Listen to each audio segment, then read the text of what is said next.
So life of witness, ఒక సాక్షి సంబంధమైన సాక్షి జీవితాన్ని మనము జీవించాలని దేవుడు ఇష్టపడుతున్నాడు. మనం చదివిన వాక్య భాగంలో అపోస్తలుడైన పౌలు గురించి దేవుడు చెప్పిన మాటలను అక్కడ మనము చూస్తున్నాం. పౌలు అంటున్నాడు, పౌలే సాక్ష్యం ఇస్తున్నాడు, పౌలే చెప్తున్నాడు, ప్రభువైన యేసుక్రీస్తు తనను కలుసుకొని తనతో మాట్లాడి ఏం చెప్పాడనే విషయాన్ని మనం చూస్తే, ఆయన నోటి మాట ఆ నీతిమంతుని చూచుటకును ఆయన నోటి మాట వినుటకును నిన్ను నియమించి ఉన్నాడు. నీవు కన్నవాటిని గూర్చి విన్నవాటిని గూర్చి సకల మనుషుల ఎదుట ఆయనకు సాక్షివయ్యుందువు. నీవు కన్నవాటిని గూర్చి విన్నవాటిని గూర్చి అంటే నువ్వేదైతే నీ కనులతో చూసావో, నీ చెవులతో ఏదైతే విన్నావో దానిని గురించి అందరికీ తెలియచేయడానికి సకల ప్రజల ఎదుట నీవు సాక్షివై ఉంటావు అని యేసుక్రీస్తు అపోస్తలుడైన పౌలుతో చెప్పినట్టుగా పౌలే ఈ గ్రంథంలో వ్రాస్తూ ఉన్నాడు. ప్రియమైన దేవుని బిడ్డలారా, సాక్షి అని మనం ఇక్కడ మరి చూస్తూ ఉన్నాము.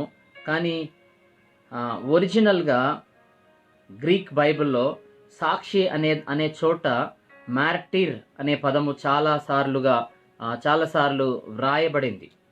మార్టీర్ అనే పదం చాలాసార్లు వ్రాయబడింది. సాక్షి అని అంటే విట్నెస్, సాక్షి అంటే విట్నెస్ అనుకోవచ్చు.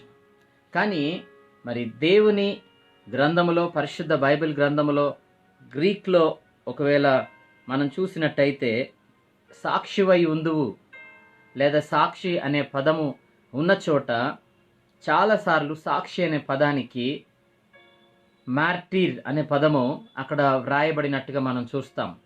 ప్రియమైన దేవుని బిడ్డలారా, మరి మార్టీర్ అంటే సాక్షి అని మాత్రమే కాదు కానీ హతసాక్షి అనే అర్థము ఇస్తుంది. ఎందుకంటే మార్టీర్ అంటే ఒక సిద్ధాంతము కొరకు, ఒక విశ్వాసము కొరకు, లేదా ఒక బోధ కొరకు, ఒక మతము కొరకు, లేదా ఒక పని కొరకు తన జీవితాన్ని పూర్తిగా ఖర్చు చేసి దాని కొరకు ప్రాణం పెట్టి చనిపోయేంత వరకు కష్టపడేవారు చనిపోతారు కూడా. దాన్ని మార్టీర్స్ అంటారు, హతసాక్షులు అని అంటారు. ఇక్కడ వాక్యములో ప్రిల్లర మరి life of witness, so a life of martyr, life of witness is a life of martyr, life of witness is a life of martyrdom. Martyrdom అంటే హతసాక్షి జీవితం, సాక్ష్య జీవితం. క్రైస్తవ జీవితము కేవలము చూడడము, వినడము, వదిలేయడం కాదు. క్రైస్తవ జీవితం ఏంటంటే నువ్వేదైతే నీ కనులతో చూసావో, నీ చెవులతో ఏదైతే విన్నావో దానిని గురించి నువ్వు చెప్పడం, దాన్ని ఒప్పుకోవడం ప్రజల ఎదుట, ఆ సాక్ష్యాన్ని నువ్వు అందరికీ తెలియచేయడము, అందరి ఎదుట నువ్వు సాక్షిగా ఉండే విధముగా దేవుడు నిన్ను కోరుకుంటున్నాడు. అందుకే పౌలుతో అంటాడు, నువ్వు సకల జనుల ఎదుట ఆయనకు సాక్షివై ఉంటావు. హల్లెలూయా. సో ప్రియులారా, who is a witness actually? Who is a witness? What is his life? సాక్షి అంటే ఎవరు? ఆయన జీవితం ఎలా ఉంటుంది? హతసాక్షి, మార్టీర్ లేదా సాక్షి ఏం చేస్తారు? ఒక 4 విషయాలు ఈ దినం దేవుని వాక్యంలో నుంచి నేను మీతో పంచుకోవాలని ఇష్టపడుతున్నాను. First of all, martyrs are witnesses of Christ will be filled with the Holi spirit. Martyrs are witnesses of Christ will be filled with the Holy Spirit. If they are not filled with the Holy Spirit, they cannot be a witness. If they are not filled with the Holy Spirit, then they cannot stand as a witness in the presence of the Lord or in front of the world or the people. మనం చూద్దాం దేవుని వాక్యంలో నుంచి. ఒకవేళ మనం గమనించినట్లయితే అపోస్తల కార్యముల గ్రంథము 9వ అధ్యాయం 17వ వచనం, అపోస్తల కార్యముల గ్రంథము 9వ అధ్యాయము 17వ వచనంలో మనం స్పష్టంగా చూడగలుగుతాం. అననీయ వెళ్ళి ఆ ఇంట ప్రవేశించి అతని మీద చేతులుంచి, సౌల సహోదరుడా, నీవు వచ్చిన మార్గములో నీకు కనబడిన ప్రభు అయిన యేసు నీవు దృష్టి పొంది పరిశుద్ధాత్మతో నింపబడినట్లు నన్ను పంపియున్నాడని చెప్పెను. హల్లెలూయా.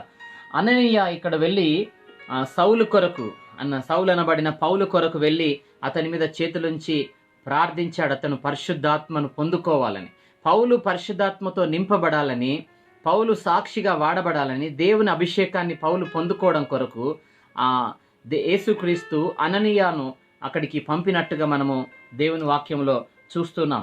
సో ఫస్ట్ ఆఫ్ ఆల్ మొట్టమొదటి విషయం ఏంటంటే, witnesses are martyrs who are living a life of witness, those who want to live a life of witness for Christ, those who want to live a witness for Christ should be a martyr for Christ. Witness is equal to martyr. సాక్షి అంటే హతసాక్షి. Bible పరంగా, Bible గ్రంథంలో సాక్షి అనబడితే దాన్ని హతసాక్షిగా మనము తీసుకోవాలి. ఎందుకంటే ఆదిమ Greek ట్రాన్స్లేషన్లో హతసాక్షి, martyr అని వ్రాయబడి ఉంది. Hallelujah. So first of all this life of witness, those who want to lead a life of witness, they should be a martyr, they should be a witness.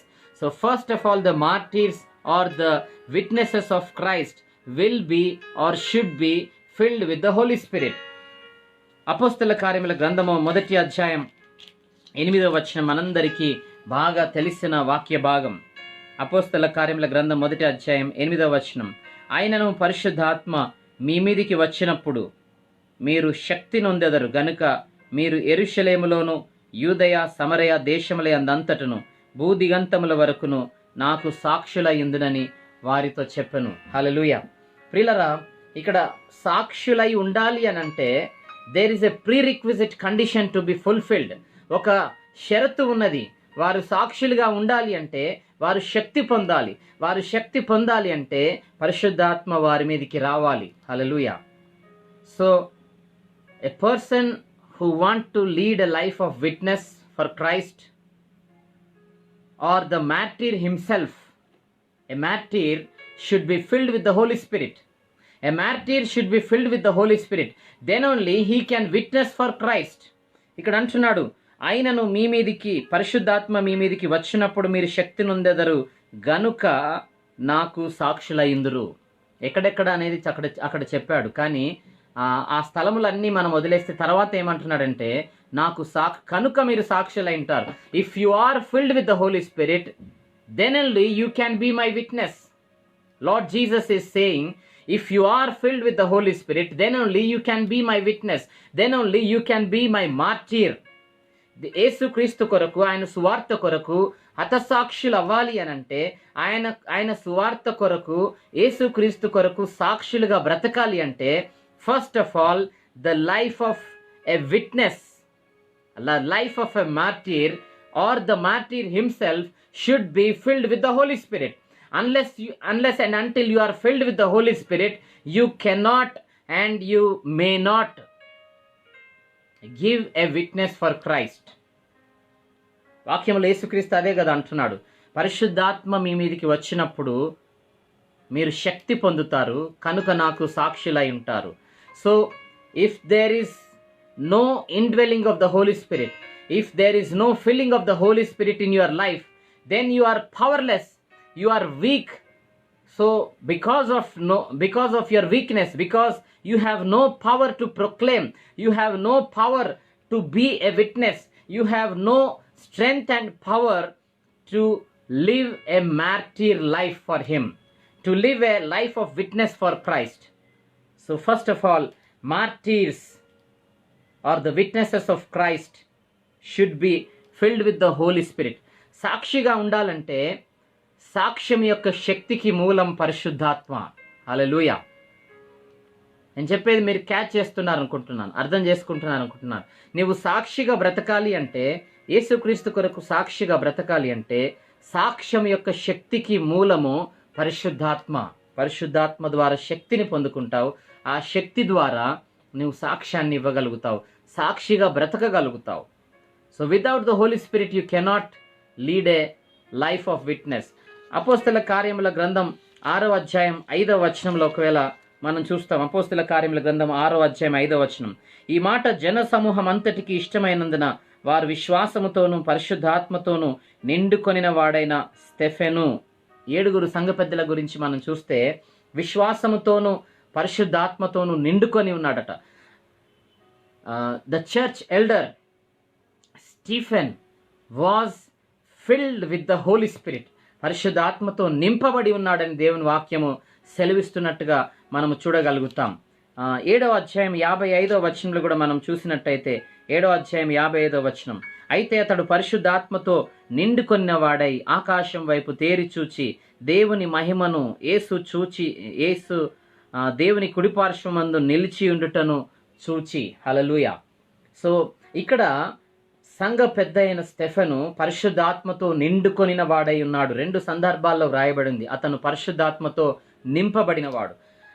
అపోస్తల కార్యములు 1వ అధ్యాయం 8వ వచనంలో అంటున్నాడు, మీరు సాక్షులై ఉండాలి అంటే మీరు శక్తి పొందాలి. శక్తి ఎప్పుడు పొందుతారంటే మీ మీదికి పరిశుద్ధాత్మ వచ్చినప్పుడు మీరు శక్తి పొందుతారు, కనుక నాకు సాక్షులై ఉంటారు. హల్లెలూయా.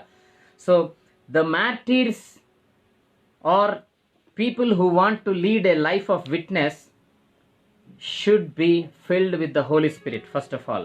మొదటిది, సాక్షి జీవితం నువ్వు జీవించాలి అంటే, యేసుక్రీస్తు కొరకు సాక్షిగా బ్రతకాలంటే నువ్వు పరిశుద్ధాత్మతో నింపబడాలి. First one, martyrs or the witnesses of Christ will be filled with the Holy Spirit. Second one, martyrs see God and his visions and hear his voice. సాక్షిగా జీవించే వాళ్ళు, హతసాక్షులయ్యేవారు, they will see God, they will see his visions and they will hear his voice. ఆయనను చూస్తారు, ఆయన దర్శనాన్ని చూస్తారు, ఆయన స్వరాన్ని వింటారు. హల్లెలూయా. సాక్షులుగా నువ్వు సాక్షిగా ఉండాలి అంటే నువ్వు ఆయనను చూడగలగాలి, ఆయన స్వరాన్ని వినగలగాలి. If you cannot recognise him, if you don't know him, if you are not able to hear his voice, then how can you be able to witness his life? How can you be able to be a witness for Christ? ప్రియమైన దేవుని బిడ్డలారా, అపోస్తల కార్యముల గ్రంథంలో 18వ అధ్యాయం 9వ వచనంలో మనం చూడగలుగుతాం. అపోస్తల కార్యముల గ్రంథం 18వ అధ్యాయం 9వ వచనం చదివితే, రాత్రివేళ దర్శనమందు ప్రభువు, నీవు భయపడక మాట్లాడుము, మౌనముగా ఉండకుము, నేను నీకు తోడై ఉన్నాను, నీకు హాని చేయుటకు నీ మీదికి ఎవడును రాడు, ఈ పట్టణంలో నాకు బహు జనమున్నదని పౌలుతో చెప్పగా అతడు వారి మధ్య దేవుని వాక్యము బోధించుచు 1 సంవత్సరం మీద 6 నెలలు అక్కడ నివసించను. Hallelujah. Jayakrishna. Praise the Lord అన్నయ్య. Praise the Lord. ప్రియులార, వాక్యంలో ఏమంటున్నాడంటే, నీవు సాక్షిగా ఉండాలంటే ఆయనను చూడగలగాలి.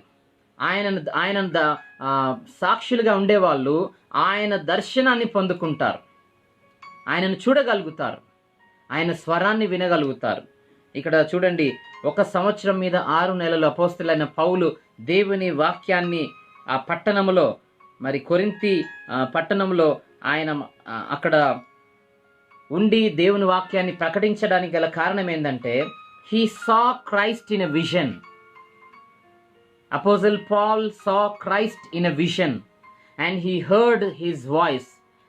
Paul heard the voice of Christ. యేసుక్రీస్తును దర్శనంలో చూశాడు, యేసుక్రీస్తు యొక్క స్వరాన్ని విన్నాడు. సో హతసాక్షులయ్యేవారు, సాక్షి జీవితాన్ని జీవించేవారు రెండవదిగా ప్రభువును చూస్తారు, ప్రభు యొక్క స్వరము వింటారు. హల్లెలూయా. అపోస్తల కార్యముల గ్రంథం 22వ అధ్యాయం 15వ వచనం చూస్తే వాక్యములు అంటున్నాడు, నీవు కన్న వాటిని గూర్చియు నీవు విన్న వాటిని గూర్చియు సకల మనుషుల ఎదుట ఆయనకు సాక్షివయుందువు. ఏదైతే నువ్వు చూసావో దర్శనములో, ఏదైతే నీ చెవులతో దేవుని స్వరం విన్నావో దాని గురించి నీవు అందరి ఎదుట సాక్షిగా ఉంటావు. నీవు చూడని దాని గురించి చెప్పలేవు, నీవు వినని దాని గురించి చెప్పలేవు. నీవు చూడకుండా చెప్పినట్టయితే, నీవు వినకుండా చెప్పినట్టయితే that is equivalent to a false testimony. అది అబద్ధ సాక్ష్యం అవుతుంది. అది సాక్ష్యం అనబడదు, అది అబద్ధ సాక్ష్యం అవుతుంది. సో సాక్షిగా నువ్వు బ్రతకాలి యేసుక్రీస్తు కొరకంటే నీవు దర్శనము ద్వారా, వాక్యము ద్వారా, కళ ద్వారా ప్రభువును చూడగలగాలి. నీ ఆత్మ సంబంధమైన నేత్రములతో దేవుణ్ణి చూడగలగాలి, యేసుక్రీస్తును చూడగలగాలి, ఆయనను చూడాలి. Martyrs will see God, his visions and they will hear his voice. హతసాక్షులయ్యేవారు లేదా సాక్షులుగా బ్రతికేవారు ఆయనను చూస్తారు, ఆయన స్వరాన్ని వింటారు, ఆయన దర్శనములను చూడగలుగుతారు. ప్రేమైన దేవుని బిడ్డలారా, కన్న వాటిని విన్న వాటిని you shall see God, you shall see his vision, you shall hear his voice. ఆయన స్వరాన్ని నువ్వు వినాలి, ఆయనను చూడగలగాలి. నీ దైనందిన జీవితంలో దేవుణ్ణి చూడగలగాలి. Are you able to see God in your daily life? Are you able to hear God's voice in everyday life? Without a vision from the God, without seeing God working in your life daily, without hearing his voice, God's voice daily, you cannot lead a life of witness for Christ. నువ్వు ప్రతిదినం ఆయనను చూడకుండా, ఆయన స్వరం వినకుండా, ఆయనను నీ జీవితంలో నువ్వు చూడలేకుండా, ఆయన స్వరము నీ జీవితంలో వినకుండా ఆయనకు సాక్షిగా బ్రతకలేవు. So secondly, witnesses for Christ or martyrs, they see God and his visions and hear his voice. మూడవ విషయము, martyrs give testimony about Jesus. Martyrs give testimony about Jesus. So హతసాక్షులు లేదా సాక్షి జీవితం జీవించేవారు ఏం చేస్తారంటే, వారు యేసుక్రీస్తు యొక్క సాక్ష్యాన్ని పంచుకుంటారు, లేదా యేసుక్రీస్తుకే సాక్షులుగా బ్రతుకుతారు, సాక్షులుగా ఉంటారు. అపోస్తల కార్యముల గ్రంథంలోనే 23వ వచనం, 23వ అధ్యాయం 11వ వచనం మనం చూద్దాం. 23వ అధ్యాయం 11వ వచనం. ఆ రాత్రి ప్రభు అతని యొద్ద నిలుచుండి, ధైర్యముగా ఉండుము, యెరూషలేములో నన్ను గూర్చి నీవెలాగు సాక్ష్యం ఇచ్చితివో అలాగున రోమాలో కూడా సాక్ష్యం ఇవ్వవలసి ఉన్నదనెను. హల్లెలూయా. ప్రభు అయిన యేసుక్రీస్తు అపోస్తలుడైన పౌలును దర్శించి అంటున్నాడు, నీవు ధైర్యంగా ఉండు, యెరూషలేములో నన్ను గురించి ఎలాగో నువ్వు సాక్ష్యం ఇచ్చావో అలాగే రోమాలో కూడా సాక్ష్యం ఇవ్వాల్సి ఉంది అంటున్నాడు. సో ఒక సాక్షి జీవితం జీవించే వ్యక్తి, ఒక హతసాక్షిగా ఉండబోయే వ్యక్తి, యేసుక్రీస్తు కొరకు ఒక సాక్షిగా బ్రతకాలనుకునేవాడు ఆయన సాక్ష్యాన్ని పంచుకుంటాడు. యేసుక్రీస్తు గురించి సాక్ష్యం చెప్తాడు తప్పనిసరిగా. పౌలు అయితే యెరూషలేములో సాక్షిగా ఉన్నాడు, రోమాలో కూడా సాక్షిగా ఉన్నాడు. ఆయన వెళ్ళే ప్రతి చోట యేసుక్రీస్తుకు సాక్షిగా బ్రతుకుతున్నాడు. So thirdly, a martyr will give testimony about Jesus. A martyr will give testimony about Jesus. సాక్ష్యం ఇవ్వాలి. యేసుక్రీస్తు గురించి సాక్ష్యం ఇస్తేనే నువ్వు సాక్షిగా ఉండగలుగుతావు, సాక్ష్య జీవితాన్ని జీవించగలుగుతావు. అపోస్తల కార్యముల గ్రంథం 26వ అధ్యాయం 19-20 వచనాలను చూద్దాం. కాబట్టి అగ్రిప్ప రాజు, ఆకాశం నుండి కలిగిన ఆ దర్శనమునకు నేను అవిధేయుడను కాక మొదట దమస్కులోని వారికిని, యెరూషలేములోను, యూదయ దేశం అంతటను, తరువాత అన్యజనులకును వారు మారు మనసు పొంది దేవుని తట్టు తిరిగి మారు మనసునకు తగిన క్రియలు చేయవలనని ప్రకటించుచుంటిని. అంతటా కూడా ఆయన ప్రకటిస్తున్నాడట, అంతటా కూడా ఆయన సాక్ష్యం చెప్తున్నాడు. ఆయన పరలోకం నుండి ఆయన పొందుకున్న దర్శనాన్ని, ఆ దర్శనాన్ని తెలియజేస్తున్నాడు. Whatever he saw he was proclaiming, whatever he heard he was proclaiming. ఏదైతే ఆయన చూశాడో, ఏదైతే ఆయన విన్నాడో అదే చెప్తున్నాడు, అదే సాక్ష్యం. నీవు చూసింది, నీవు విన్నది చెప్పడమే సాక్ష్యం. హల్లెలూయా. ప్రేమైన దేవుని బిడ్డలారా, నేటి దినాల్లో సాక్ష్యం అనే దానికి విలువ లేకుండా పోయింది. సాక్ష్యం అనే దానికి విలువ లేకుండా పోయింది. ఒక వ్యక్తి మారు మనసు పొందితే, ఆ వ్యక్తిని నేను చూశాను, ఇదివరకు ఒకలాగుండే ఇప్పుడు ఒకలాగున్నాడు, ఆ వ్యక్తి మారు మనసు పొందాడు, నేను చూశాను, అతని మాటలు విన్నాను, అతని గురించి నువ్వు చెప్పేది సాక్ష్యం. కానీ నేను డబ్బుల కొరకు ప్రార్థన చేశాను, దేవుడు నాకు డబ్బులు ఇచ్చాడు, దిస్ ఈజ్ నాట్ విట్నెస్. అది సాక్ష్యం కాదు. సాక్ష్యం అంటే యేసుక్రీస్తు గురించి చెప్పేదే సాక్ష్యం. పౌలు ఎప్పుడు కూడా ఆయన చెప్పిన సాక్ష్యము, పౌలు జీవితంలో ఆయన చెప్పిన సాక్ష్యము తన లేమి గురించి కానీ, తన కలిమి గురించి కానీ, తన కష్టముల గురించి కానీ అది సాక్ష్యంగా చెప్పలేదు. ఆయన పోయిన చోటల్లా నాకు బాధలు ఉన్నాయి, నాకు కష్టాలు ఉన్నాయి, నాకు అప్పులు ఉన్నాయి, నాకు సమస్యలు ఉన్నాయి, నాకు అనారోగ్యం ఉందని ఎప్పుడు కూడా పౌలు చెప్పలేదు. సో సాక్ష్యం అంటే అర్థం ఏంటంటే, ప్రొక్లెయిమింగ్ అబౌట్ జీసస్, యేసుక్రీస్తు గురించి చెప్పడమే సాక్ష్యం, ఆయన సువార్తను చెప్పడమే సాక్ష్యం. సో నేటి సంఘాల్లో సాక్ష్యానికి ఉన్న అర్థం మార్చేశారు, సాక్ష్యానికి ఉన్న అర్థం మారిపోయింది. సాక్ష్యం అంటే యేసు గురించి చెప్పడమే సాక్ష్యం. అపోస్తలుడైన పౌలు చెప్పాడు యేసుక్రీస్తు గురించి. యేసుక్రీస్తు గురించి ఏం చూశాడో, యేసుక్రీస్తు దగ్గర నుంచి ఏం విన్నాడో అదే చెప్పాడు. దాన్నే సాక్ష్యం అంటుంది బైబిల్. కానీ నేటి దినాల్లో మన సొంత నిర్వచనాన్ని, సాక్ష్యం అనే దానికి మన సొంత నిర్వచనాన్ని కల్పించేసి మన జీవితంలో దేవుడు చేసిన మేళ్ళని చెప్తున్నాం. That is not witness. అది సాక్ష్యము కాదు. That is thanks giving. నువ్వు దేవునికి కృతజ్ఞత చెల్లిస్తున్నావు. దేవుడు నాకు ఇది చేశాడు కాబట్టి దేవునికి నేను వందనాలు చెల్లిస్తున్నాను. Proclaiming about Jesus.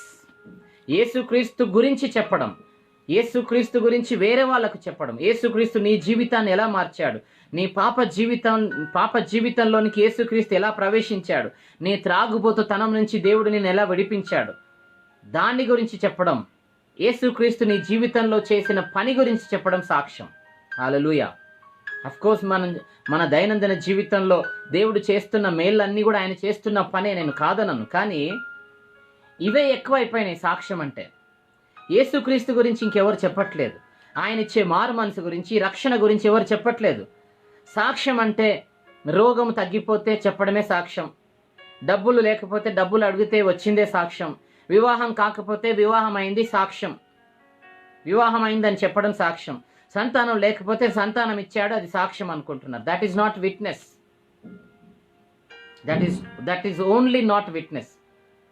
I dare not to tell that is not witness. అది సాక్ష్యం కాదని నేను చెప్పజాలను. కానీ బైబిల్ ప్రకారంగా అపోస్తలుడైన పౌలు ఇచ్చిన సాక్ష్యం ఏంటంటే యేసు గురించి చెప్పాడు. అంతటా యేసు గురించి he was testifying about Jesus. That is his witness. అదే ఆయన ఇస్తున్న సాక్ష్యం. యేసుక్రీస్తు గురించి చెప్పడమే సాక్ష్యం. So third one, martyrs give testimony about Jesus. 24వ అధ్యాయం 24వ వచనం కూడా మనం చూస్తాం. కొన్ని దినములైన తర్వాత ఫేలిక్స్ యూదురాలైన ద్రుసిల్లా అను తన భార్యతో కూడా వచ్చి పౌలుని పిలిపించి క్రీస్తు యేసునందలి విశ్వాసమును గూర్చి అతడు బోధింపగా వినను. హల్లెలూయా. చూడండి, రాజుల ఎదుట పౌలు నిలబడి ఆయన కేసు వాదించుకోవట్లేదు, ఆయనకున్న కష్టాల గురించి చెప్పట్లేదు, కానీ యేసుక్రీస్తు గురించి బోధిస్తున్నాడు. That is testimony. అది సాక్ష్యం అంటే. పౌలు ఇస్తున్న సాక్ష్యం యేసుక్రీస్తు గురించి చెప్పడమే సాక్ష్యం. తర్వాత 28వ అధ్యాయం అపోస్తల కార్యముల గ్రంథములో 28వ అధ్యాయం 23వ వచనములు కూడా ఒక మాట మనము చూడగలుగుతాం. 28వ అధ్యాయం 23వ వచనం, అపోస్తల కార్యములు 28-23.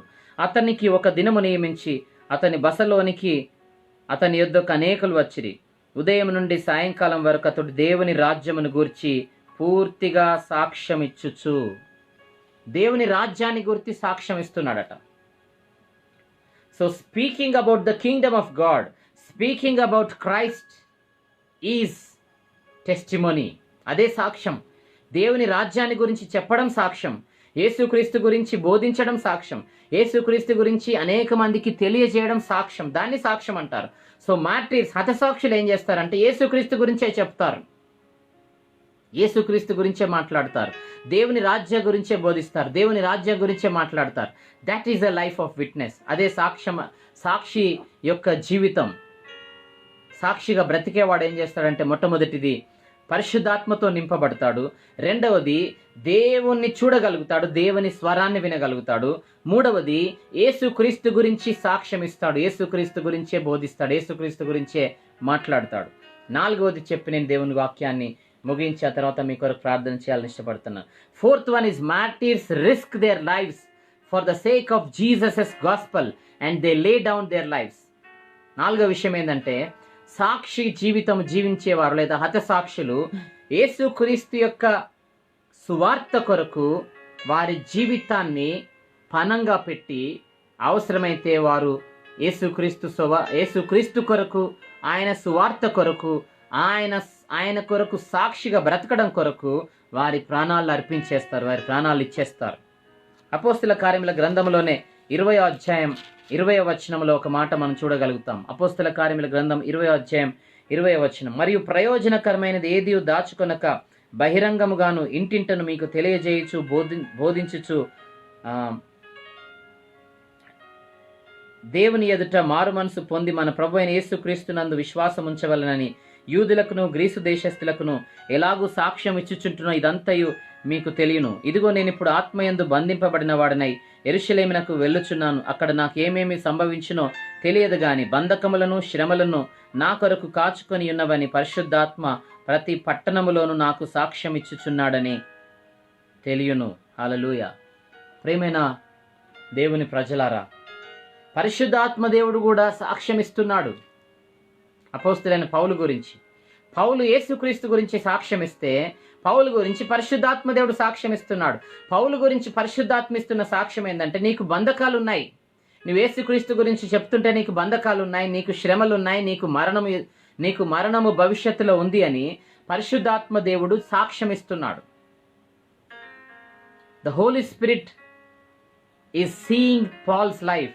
The Holy Spirit is hearing from Jesus and is proclaiming to Paul himself that you are going ahead for trials and persecution and death and for martyrdom. పరిశుద్ధాత్మ దేవుడు సాక్ష్యం ఇస్తున్నాడు పౌలు విషయమై. ఏమంటున్నాడంటే, ప్రతి పట్టణములో నీకు శ్రమలున్నాయి, బంధకాలున్నాయి, మరణం ఉంది, అత సాక్షి అవుతావని. హల్లెలూయా. దేవుని బిడ్డలారా, నేను మరి చావడానికి కూడా సిద్ధంగా ఉన్నాను అంటున్నాడు పౌలు. అపోస్తల కార్యముల గ్రంథంలోని 21వ అధ్యాయం 11వ వచనంలో కూడా ఒకవేళ మనం చూస్తే, అతడు మా యొద్దకు వచ్చి పౌలు నడికట్టు తీసుకొని తన చేతులను కాళ్లను కట్టుకొని, యెరూషలేములోని యూదులు ఈ నడికట్టు గల మనిషిని ఇలాగు బంధించి అన్యజనుల చేతికి అప్పగింతురని పరిశుద్ధాత్మ చెప్పుచున్నాడు అనెను. పరిశుద్ధాత్మ దేవుడు చెప్తున్నాడు. అక్కడ ఒక ప్రవక్త వచ్చి, అగబు అనే ప్రవక్త వచ్చి పౌలు యొక్క బెల్ట్ నడుకట్టు తీసుకొని తనను తాను కట్టుకొని, ఈ నడికట్టు కలిగిన వాడిని ఈ రీతిగా అన్యజనులు బంధిస్తారు అని ప్రవచనం చెప్పినట్టుగా దేవుని వాక్యంలో చూస్తాం. 13వ వచనంలో, పౌలు ఇదెందుకు మీరు ఏడ్చి నా గుండె బద్దలు చేసేదరేలా, నేనైతే ప్రభు అయిన యేసు నామము నిమిత్తము యెరూషలేములో బంధింపబడుటకు మాత్రమే గాక చనిపోవుటకును సిద్ధముగా ఉన్నానని చెప్పాను. బంధించబడ్డానికి మాత్రమే కాదు, చనిపోవడానికి కూడా సిద్ధంగా ఉండేవాడే సాక్షి. హల్లెలూయా. సో సాక్షి జీవితం జీవించే వాళ్ళు యేసుక్రీస్తు సువార్తను ప్రకటించడం మాత్రమే కాదు, యేసుక్రీస్తు గురించి సాక్ష్యం చెప్పడం మాత్రమే కాదు, ఆయన కొరకు బంధకాలు శ్రమలు అనుభవిస్తారు, ఆయన కొరకు చనిపోవడానికి సిద్ధపడతారు. That is a life of witness, that is a life of martyr. సాక్ష్య జీవితం అంటే అది. హల్లెలూయా.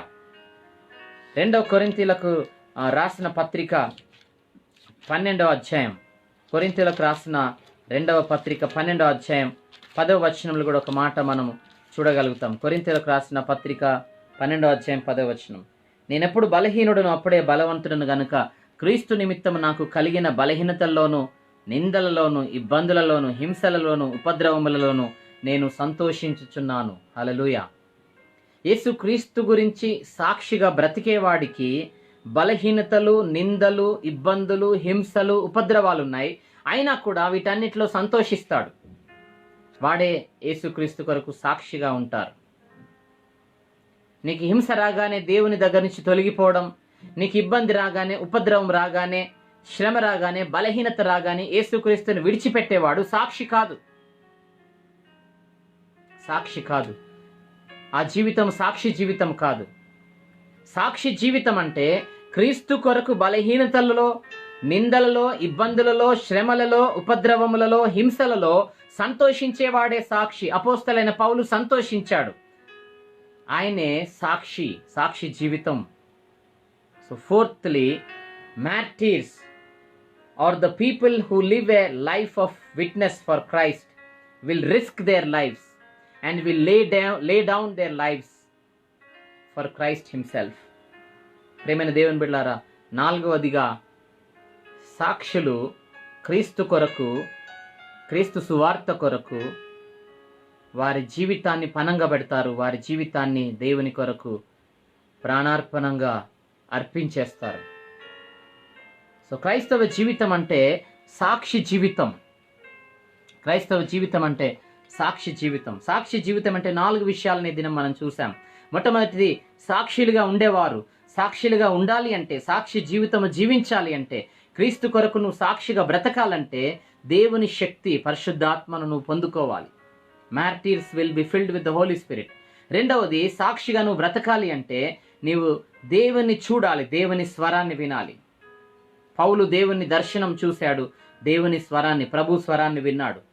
అప్పుడు ఆయన చూసిందే, యేసుక్రీస్తు గురించి ఏదైతే చూశాడో, యేసుక్రీస్తు దగ్గర ఏదైతే విన్నాడో అదే చెప్తున్నాడు. నీవు దేవుని నుంచి ఏది చూడకుండా, దేవుని దగ్గర ఏది వినకుండా దేవుని గురించి నువ్వేం చెప్పగలుగుతావు? ప్రభువును నీ జీవితంలో నువ్వు అనుభవించకుండా నువ్వేం చెప్పగలుగుతావు క్రీస్తు గురించి? మూడవది, martyrs will give testimony about Jesus. సాక్షులు లేదా హతసాక్షులు యేసుక్రీస్తు గురించే బోధిస్తారు, యేసుక్రీస్తు గురించే సాక్ష్యం ఇస్తారు. అపోస్తలుడైన పౌలు అన్ని ప్రాంతాల్లో వెళ్ళి ఆయన తనకున్న బాధలు, తనకున్న శ్రమల గురించి చెప్పట్లేదు, తన రోగం గురించి చెప్పట్లేదు, తనకు ఆర్థిక లేమి ఉందని చెప్పట్లేదు. దట్ ఈస్ నాట్ విట్నెస్, అది సాక్ష్యం కాదు. యేసుక్రీస్తు గురించి చెప్తున్నాడు, దట్ ఈస్ విట్నెస్, అదే సాక్ష్యం. So testimony about Jesus. నాలుగవది, they risk their lives and they die for Jesus. వారు ప్రాణం పెడతారు. సో సాక్షి జీవితం జీవించాలి. క్రైస్తవ జీవితం అంటే సాక్షిగా బ్రతకడమే. క్రైస్తవ జీవితం అంటే యేసుక్రీస్తు కొరకు బ్రతకడం, యేసుక్రీస్తు కొరకు చనిపోవడమే సాక్షి జీవితం. క్రైస్తవ జీవితంలో సాక్షిగా లేకుండా నీవు క్రైస్తవునిగా ఉండలేవు. నీకొక సాక్ష్యం ఉండాలి, నీ సాక్ష్యాన్ని కాపాడుకోవాలి. అప్పుడే నువ్వు సాక్షిగా యేసుక్రీస్తు కొరకు బ్రతకగలుగుతావు. నీకు సాక్ష్యము లేకుండా నీవు క్రైస్తవ జీవితాన్ని జీవించలేవు. ప్రియమైన దేవుని ప్రజలారా, నేను దేవుని వాక్యాన్ని ముగించబోతున్నాను. సో ఈ టాపిక్ నేను ఈ వారం అంతా కూడా దేవుని ఆత్మచేత ప్రేరేపింపబడి బోధించాలని ఇష్టపడుతున్నాను. ఈ ఆగస్టు మాసంలో ఈ మొదటి వారం అంతా కూడా క్రైస్తవ జీవితం అనే టాపిక్ మీద నేను మాట్లాడబోతున్నాను. క్రైస్తవ జీవితంలో ఈ దినము, మొదటి దినము సాక్షి జీవితం, life of witness or life of martyrdom, life of martyrs అనే అంశాన్ని మనం ధ్యానం చేసుకున్నాం. సాక్షిగా మనం బ్రతకాలి అంటే, క్రైస్తవ జీవితంలో మనము ఎదగాలంటే మనం సాక్ష్యం కలిగి ఉండాలి. సాక్ష్యం అంటే ఏంటి అనేది మనం చూసాం. సాక్షిగా ఉండేవాళ్ళు ఎలా ఉంటారు, వాళ్ళ లైఫ్ ఎలా ఉంటుంది, వాళ్ళు ఏం చేస్తారు మనం చూసాం. సో నిజమైన సాక్ష్యం ఏంటి? నిజమైన సాక్ష్యం మన జీవితంలో కలిగి ఉన్నామా? క్రీస్తు గురించి ఎవరికైనా చెప్పగలుగుతున్నామా? ఒక్కరికైనా, నెలలో ఒక్కరికైనా క్రీస్తు గురించి ఎవరికైనా మనం చెప్పగలుగుతున్నామా? ఆ సాక్షి జీవితాన్ని మనము ఎప్పుడైతే బ్రతుకుతామో అప్పుడే మనం క్రైస్తవ జీవితంలో ఉన్నట్టు, క్రైస్తవులముగా జీవిస్తున్నట్టు, క్రైస్తవ జీవితాన్ని కలిగి ఉన్నట్టు దేవుని దృష్టిలో.